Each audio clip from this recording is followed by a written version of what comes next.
Alright, folks, I hope it's almost like the last message because I'm all tapped out. Really, I am. I don't know if anybody wants to hear me anymore or not. You know, I love the nose. Julian, you got my nose. Come on. I got that Anglo-Saxon nose. Nobody knows. But you know. The nose knows too. Right? I love my nose. It's a beautiful beak. It's like a bird beak. You can tell the temperature in the room when you touch the tip of my nose. If it's cold, oh, you'll know it. My husband doesn't have my kind of nose. It's an Anglo-Saxon eagle's beak. And I love it. I mean, why shouldn't I? Am I going to get a nose job? I can't afford it. Well, I'm just going to have to love it, right? Certainly not going to leave it.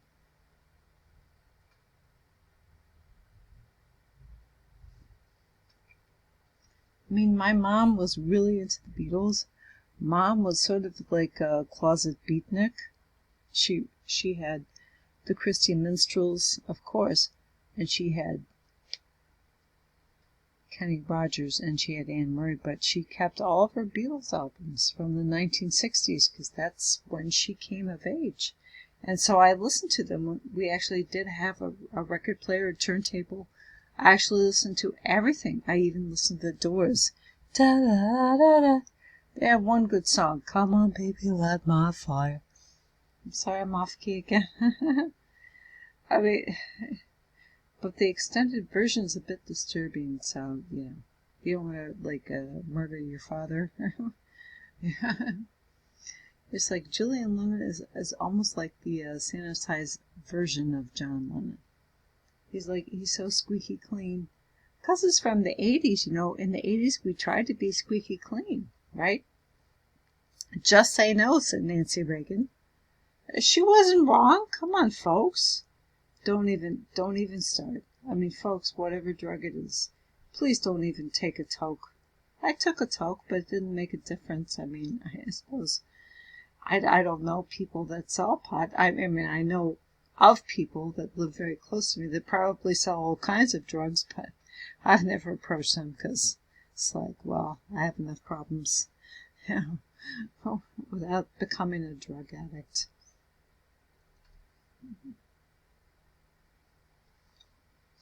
So, I mean, my parents had divorced, and Mom really loved John Lennon. I mean, he was her favorite Beatle, actually. But she also loved Paul. Ringo was so cute. Yeah, and George, George was so erudite. George was like the, well, he was the guy, I mean, Mom probably loved all the Beatles, but John had a special place in her heart. And then when Julian came out in the 80s, like out of nowhere, like he had a couple of hits on the American Top 40. It's like he did very well. I mean, you can see it. He's got my hair. Oh my gosh, does he have my hair? Oh my golly gracious. If we were in the 80s, my hair would be perfect. I wouldn't have to wear a hat. I mean, but really, I might have to spray it up a little bit being a female, but it's like you can't get away with this kind of hair anymore. It's like this is the nappy hair lifestyle, Nappy headed hose. I'm sorry. I know you got fired for saying nappy. I have nappy hair. It's like that's why I wear it. Now the last time I went out without a hat, people were very insulting to me. I won't tell you what they said. Because it's like people don't respect you if you have nappy hair. It's like it's not my fault. It's not fake hair. If you wear a wig, that's going to be pretty obvious. I mean, why would I want to wear a wig? It makes you really hot and itchy. I mean, I have good hair. I'm hoping it will grow, and that my hair will become fashionable, and everybody will want. Oh, how do you get your hair to look so frizzy and so weird? It's because of I was gifted at birth. Thank you, Jesus. I was really bald, for like 6 months. And then finally my hair grew in.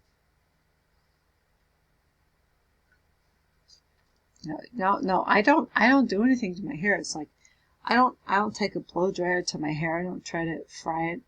It's like when I run my fingers through my hair, it's like, oh gosh, I hope something doesn't fall out. It's like I can't even take a brush to it because it's like, why does my hair always... No, it's unlucky genetics, just like me not having enough teeth when I was born. There were no permanent teeth underneath. You don't understand, folks. I mean, is it my fault? Is it under my control? So,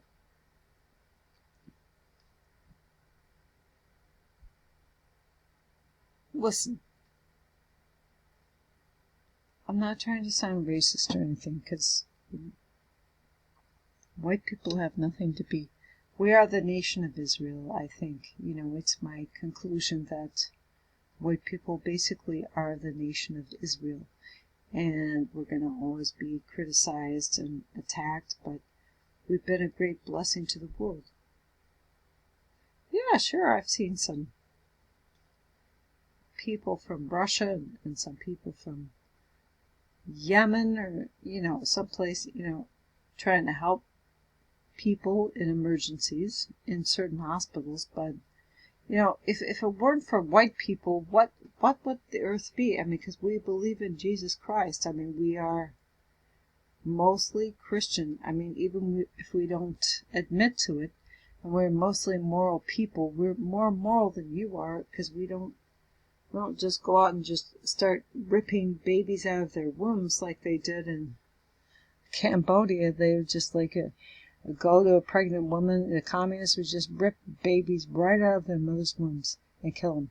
It's like, that has to be satanic. White people would never... I don't think that white people...